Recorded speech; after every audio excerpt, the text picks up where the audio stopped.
From party leadership to global justice, up next, I'm talking to Nigeria's nominee to the World Court, Dr. Femi Elias, on law, legacy, and Africa's place in the international order. For Africa, the stakes are high. The struggle to repatriate stolen wealth, assert sovereignty, and even earn equal treatment under international law remains ongoing. And in this pivotal season, Nigeria is putting forward one of its most distinguished legal minds to help shape the future of global justice. Dr. Olufemi Elias is no stranger to that task, a former registrar of the UN Criminal Tribunal, a presiding judge in multiple international tribunals, president and judge of the OPEC Appeals Tribunal, and chairman and judge of the Islamic Development Bank Administrative Tribunal. I mean, I could go on and on. He has previously served as judge for staff abuse at the Special Tribunal for Lebanon. Is currently serving as judge ad hoc at the International Court of Justice, the principal judicial organ of the United Nations. Nigeria has nominated him as the country's candidate for a full 9-year seat at the World Court, I think in 2026. And if elected, he would follow in the footsteps of just 3 other Nigerians, including his late father, Judge Taslim Elias, who once presided over that very court. Dr. Femi Elias, thank you for joining us. Thank you very much for having me. Your nomination to the ICJ is not just historic, it's deeply personal. Only 3 Nigerians have ever served at the World Court, including your father. What does this moment mean to you personally and professionally? Thank you for that question. It's an important one. It's not just a personal thing. Of course, that is very important, you know, and that is something that people often point out, but it's much more than that. It's something, it shows Nigeria's commitment to the causes of international justice, because Nigeria has a rich and long tradition of having international judges in different international tribunals. You know, apart from Judge Onyema, who was our first permanent judge on the International Court of Justice, then my father, and then we had Judge Bola Ajibola as well. We've also had ad hoc judges. The very first Nigerian on the court was also a judge ad hoc, in the person of Sir Louis Mbanefo in the early 1960s.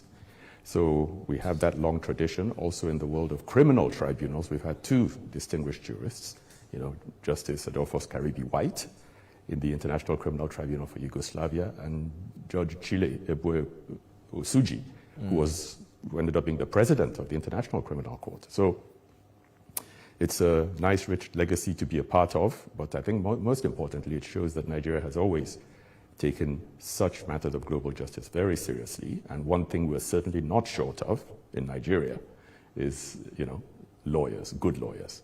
Indeed. So from that point of view, it's not just a personal achievement. It also, you know, I think it reflects Nigeria's position. Nigeria is a good global citizen when it comes to international courts and tribunals.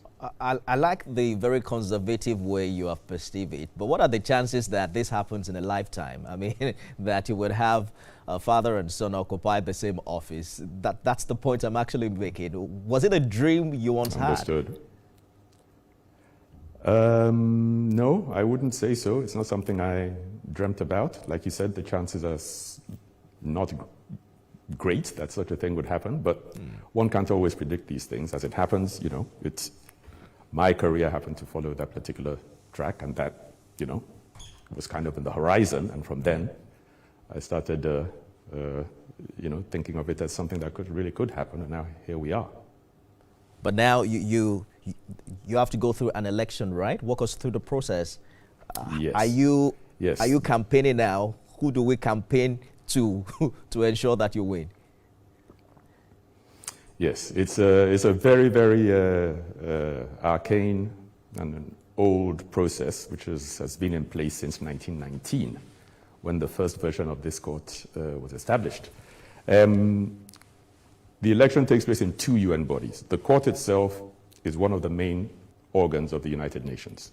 The elections are undertaken in 2 other bodies of the UN, namely the General Assembly, which has every UN member state in it, all 193, and also in the Security Council, which has only 15 members.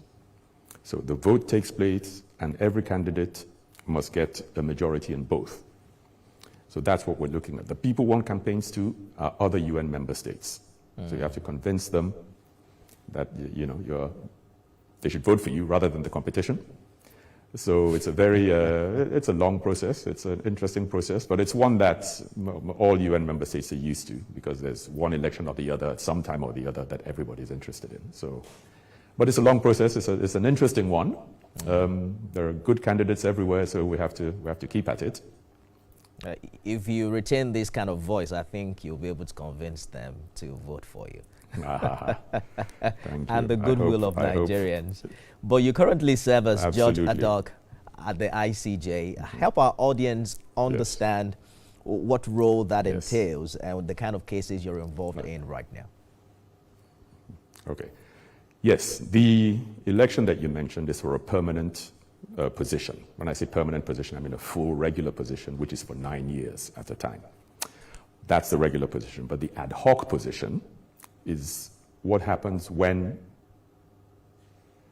two countries are involved in a case. One of them has a judge in that case on the court permanently, but the other one doesn't have a citizen or a judge from its country as one of the 15 judges on the court. That judge can appoint one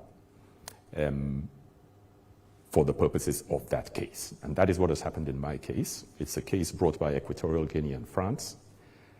There's a French member on the court serving a regular term, but Equatorial Guinea did not have a member of the court. So on that basis, that Equatorial Guinea appointed me for that case with France. Hence the ad hoc title, as distinct from the regular one.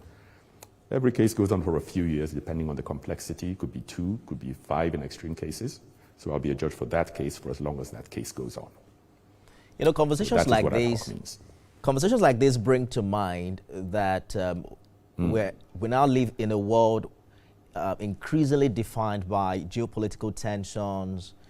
There is superpower rivalries and unilateral actions. Many today question whether international courts like the ICJ still carry real influence, or if they are becoming more symbolic than impactful. How do you see the role and relevance of the ICJ today in shaping global affairs, particularly in holding powerful states accountable and upholding international law? That's a great question. That's a very, very important question. I think you would have seen that in recent years, the International Court of Justice its profile has risen significantly. It's, at the moment, there's some big, important cases, high-profile cases that have come before it, where people on Instagram and Facebook and TikTok are expressing opinions about the ICJ's cases. That never used to be the case.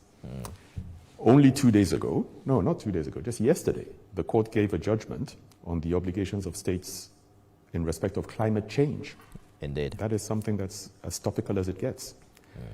On its docket is a case brought by South Africa against Israel for what is happening in Gaza, alleging genocide. Ukraine has filed a case against Russia. At the same time, there are all kinds of other cases. There's the Equatorial Guinea, France one I mentioned to you, Guyana suing Venezuela, Canada and the Netherlands are suing Syria. I could go on and on. Everybody's using the court these days more and more. So when we talk about the role of the court becoming more symbolic or more, why do countries keep going to use it? I think there is definitely a shift towards attaching more importance to international law. Now, why is this the case? Why do you think that's the case? If one looks at the UN, for instance, one sees that the Security Council of the UN very often, because it has the veto, there are 5 countries on the Security Council of the UN that have a veto, and that veto has been used a lot recently in relation to many of these important global issues that have this high profile. So essentially, the body of the UN, the Security Council, that is responsible for the maintenance of international peace and security, is not doing what many of the UN members want. The General Assembly is the other organ of the UN, apart from the Security Council. Well, the General Assembly was not really empowered under the Charter of the UN to take decisions about international peace and security.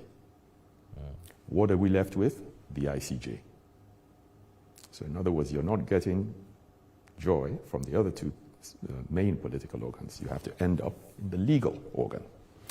So it's almost by default that international law has come to acquire this more significant role in world affairs. And as a lawyer, of course, as an international lawyer, that's what we want to see. We want countries resorting to international law rather than using war, which is what the whole basis of the UN system. We want increasing use of judicial and peaceful methods of dispute settlement. And we can only hope that when that law is stated objectively, clearly, in a transparent manner, that the force of the law will come to bear on that, and that the gap we sometimes see in enforcement, between the enforcement and the law, will be minimized. But the fact remains that there are high-profile cases, we know this, where it's hard to enforce the law. It's difficult to enforce law against governments. I like that that's something we always. I like that you ended that way, because enforcement remains a major question, as to whether or not the court can truly bite, or it's merely, backing while powerful nations continue to act with impunity. But we have to go in 2 minutes. If appointed to the ICJ full time, what would be your top priorities or contributions, particularly when you look into ensuring fairness for smaller and developing nations? That's a very important question. But I must say that, and this is something that I've had to deal with a great deal in the course of this campaign, it's the same for every candidate from all the other countries that are also running. The fact is, you are going there to a position that is impartial, objective, and neutral. You don't have preconceived notions. You're not going there to execute a policy.